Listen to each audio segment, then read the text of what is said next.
Cunard has the reputation of being the most class-based cruise line sailing today, keeping alive the tradition of grand old ocean liners from the Titanic era that used to give first-class passengers, or what Cunard now call the grills, a more rounded and a top-notch experience, vastly superior to that of all other guests on board. But is that the reality? On my recent Cunard cruise on Queen Elizabeth, that fear of missing out on the full Cunard experience, the best Cunard experience that's shown in their adverts and brochures, was really clear to me when several passengers, knowing that I've cruised Cunard in all grades and all of the ships, asked me if they should have booked the more costly grills first class, as they sensed and felt they were only getting a second-rate Cunard experience by not being in there. Before I tell you my answer, which should surprise them, let me explain a little bit more about how Cunard actually works. There are 4 broad grades you can book on a Cunard ship, and each grade is named after and determines which of the 4 restaurants you can dine in. The top grade is Queen's Grill. This is the old first class equivalent, and these guests dine in the Queen's Grill restaurant. Next is Princess Grill, I guess a kind of second class in the old liner days, with cabins more akin to mini suites on other regular, normal kind of cruise lines. Then there is the Britannia restaurant, where guests sailing in inside, ocean view and balcony cabins dine. Cunard also have Britannia Club. It's a more premium balcony experience, which on most ships also has its own separate restaurant too. A more modern analogy that I also like to use, which may help explain, is an airplane one. So Queen's Grill being first, Princess being Club, Britannia Club is premium economy, and Britannia is economy or coach. But what makes the Queen's and Princess Grills experience different to Britannia? This often surprises people. Despite its reputation for expansive grills segregated areas, Cunard is not as segregated as other cruise lines that also have a class-based system. So for example, I've cruised in MSC Yacht Club, Norwegian Haven and Celebrities Retreat, all of which have segregated areas for their first class suites, a kind of exclusive ship within a ship. These are pass-controlled sections of the ship with a lounge, a bar, restaurant decks, swimming pool, hot tubs and concierge desks taking up a sizable segment and part of the ship. Cunard has nothing on this scale for their grills first class guests. It's rather modest in comparison. For example, on Queen Mary 2, there are facilities dotted around the ship. The Grills Lounge is opposite the Queen's Grill restaurant. A narrow and unsurprising grills deck is up on deck 11, overlooking the rear of the ship with 1 hot tub, no bar, and often not even a drink service. It's basically a bit of a thoroughfare. There's no dedicated grills pool, and no area is card access controlled at all. On Queen Victoria and Queen Elizabeth, there is a dedicated area up on deck 11 and 12 with card access by elevator, though you can just get up there on the stairs. Here are the Princess and Queen's Grill restaurants. There's a small lounge, a very small lounge with a bar and also a concierge desk. There's also a shared alfresco dining area.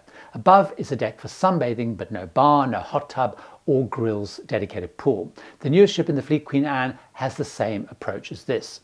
Grills cabins account for between 12 to 15% of cabins, and the areas of the ship only grills guests can access is limited, and probably not much more than that, certainly compared to what I had in MSC Yacht Club, Norwegian Haven and Celebrity Retreat, which is a much bigger part of the ship.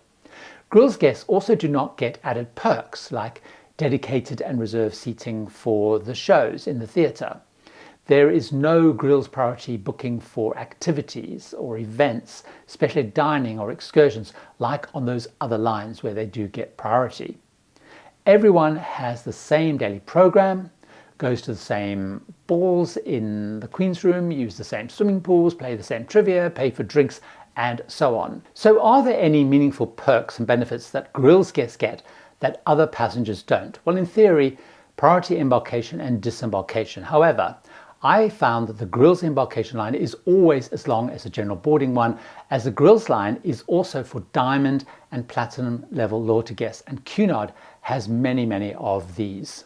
Unlike those other cruise lines I mentioned, grills guests are also not fast-tracked by an escort to the gangway on disembarkation day. When it comes to tender ports, only the highest Queen's Grill passengers get priority tendering on any cruise I've been on. Unlike all the suites on those other lines, they all get priority tenders. One perk that I do like is afternoon tea is served every day in the Grill's Lounge on Queen Mary 2 or Princess Grill restaurant on the other ships. While the iconic Cunard afternoon tea is served in the Queen's Room, the ballroom, with all the drama of white-gloved waiters parading with sandwiches, scones and cakes, it is rather packed and a bit frantic. It's more refined and intimate, I find, in the Grill's Lounge. So as you can see, the perks are not that huge. So what then is the point of going grills on Cunard? There are, for me, two standout ones. Without any doubt in my mind, the dining experience and food in the two Grills restaurants is way superior to that which Britannia guests get on Cunard. Britannia menus are good. They match other premium line main dining rooms that Cunard competes with, like Cod America, Princess, Celebrity, and those kind of cruise lines. But the Queen's and Princess Grills restaurants are mirror images of each other in shape and design, with some decor differences. Both are open seated dining, which means that you can go whenever you want to during opening times. And as you have the same table and waiters for all meals, breakfast, lunch and dinner, I found I can build a huge rapport and get a highly personalized service with all the benefits of being able to go whenever you want to. In Britannia, guests must choose between fixed dining, so early or late, or anytime dining. Now, if on fixed, you may not get the table size you request because tables for two are way fewer than demand I found, but you will have the same table and staff. But unlike in Grills, only for dinner. So you only have the same table staff for dinner. So for every other meal, you'll basically be sat wherever there's space with whatever combinations of tables that are available. If you're on anytime dining, it's much more potluck on table size and how long you might have to wait for table. And it means that you're going to have different service each time that you go. In the Grills, you usually get whatever table size you want, with many tables for two. They are, though, quite close to each other. But for example, on the Queen Elizabeth trip that I mentioned earlier, I was traveling solo and they'd actually allocated me a table for 6 people because that's what most solos want, to be on a big table, but I really didn't. No problem. They were quite happy to then sit me at a little table for myself solo. Now the core menu is the same for both Queen and Princess Grills, and the food is amazing. I do find that the Cunard Grills food is some of the very best that I've had at sea. The menus are enormous. The breakfast one is 4 pages, lunch is 2 pages, and the dinner one is just vast and goes on and on. Dinner has an a la carte menu which changes daily, a long list of standards on every day, like chicken breast, steak, pheasant, and mushroom ravioli. And then they have a selection of more exotic items that you can pre-order either at breakfast or at lunch. Now, I have found a big difference between cruising Princess and Queen's Grill here, though, and that's really important to understand. In Queen's Grill, for example, I can ask for caviar with all the trimmings as often as I want, which I love. In Princess Grill, I was told it would be a $60 charge per order. It was on the main menu once, but it wasn't served as in Queen's Grill with all the beautiful silver pots and serving utensils. Also in Princess Grill, there were only 3 items for pre-order: Dover sole, duck à l'orange, and rack of lamb. But in Queen's Grill, there were those, plus beef Wellington, Chateaubriand, and lobster thermidor.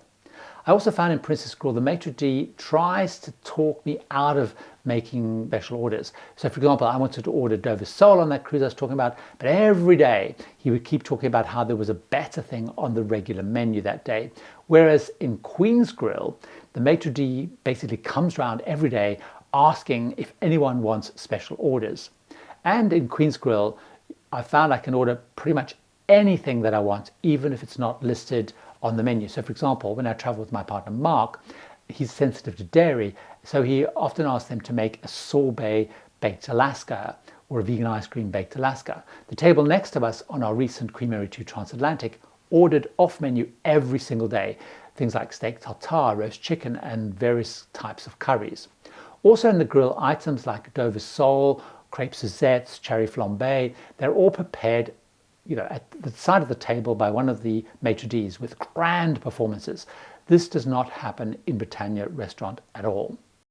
The second and most obvious perk is having a bigger cabin, which are mostly in the best locations like midships on Queen Mary 2 to have the least movement on those sometimes rocky transatlantic crossings.